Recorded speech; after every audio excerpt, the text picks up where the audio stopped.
vamos a estar trabajando con el ejemplo de una mutación en la interleucina 12B. Vamos a trabajar con una mutación de un solo nucleótido, o sea un SNP, y vamos a ver cómo es que nosotros podemos hacer para genotipificar este SNP y determinar qué versión de esta variante tiene un paciente.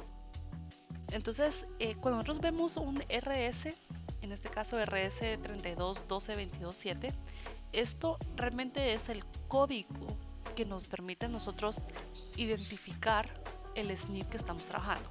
Desde que vemos RS sabemos que es un SNP, sabemos que es una variación de un solo nucleótido.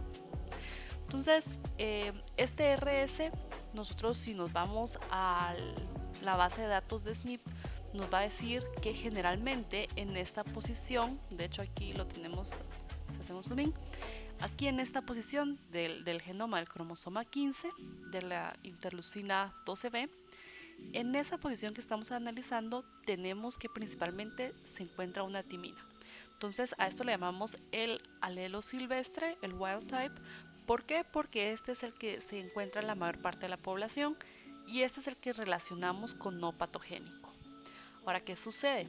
Nosotros lo que estamos pues hipotetizando, ¿verdad? O lo que estamos tratando de ver es si cuando cambia esta timina a una guanina en el genoma del paciente, si hay algún cambio de la prevalencia de la enfermedad.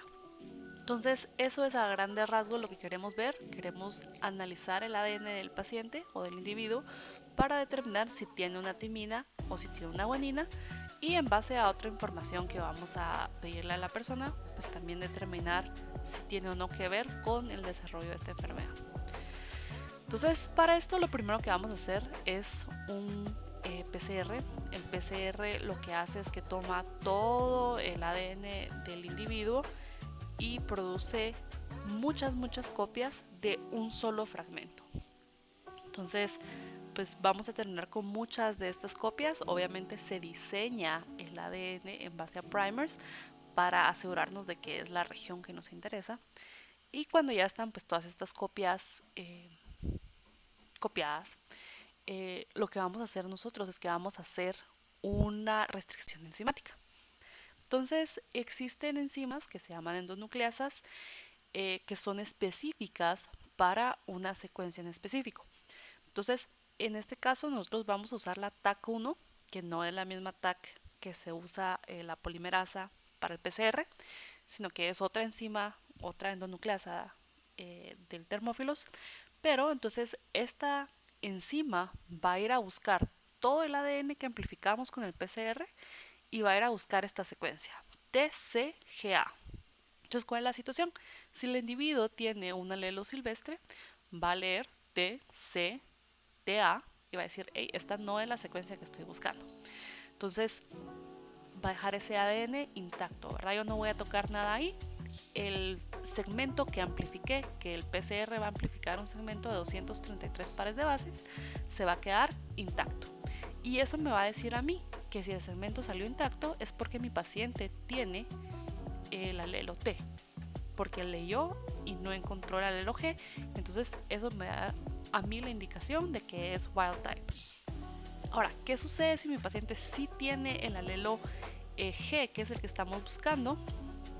Lo que encontraríamos en ese caso es que va a ir a leer y va a decir TCGA, y TCGA es la secuencia de corte. Entonces aquí va a cortar el producto de PCR. Entonces, en lugar de encontrar la banda original, que era una banda grande de 233 pares de bases, vamos a encontrar dos bandas pequeñas, una de 68, una de 156 pares de bases. Y cuando veamos nosotros estas dos bandas, vamos a saber que nuestro paciente o nuestro individuo tiene una alelo G. Entonces, esto es básico si yo estoy hablando de homocigotos. O sea que en las dos copias del cromosoma yo tengo tiamina-diamina, o en las dos copias del cromosoma yo tengo guanina-guanina. Ahora, para los pacientes que sean heterocigotos, uno de los cromosomas va a tener el alelo silvestre y entonces no se va a cortar. Por eso vamos a ver la banda de 233. Y el otro cromosoma va a tener el alelo en cuestión y este alelo G es el que se va a cortar en 68 y 165. Entonces, en base a lo que nosotros observemos en el gel de electroforesis, nosotros podemos determinar si el paciente o el individuo era homocigoto para una variación, o si era homocigoto para la otra, o si es heterocigoto. Entonces, esto es lo que nosotros queremos hacer. Gracias por quedarte hasta aquí. La próxima vez vamos a hablar de cómo es que esto se pasa a trabajo en laboratorio.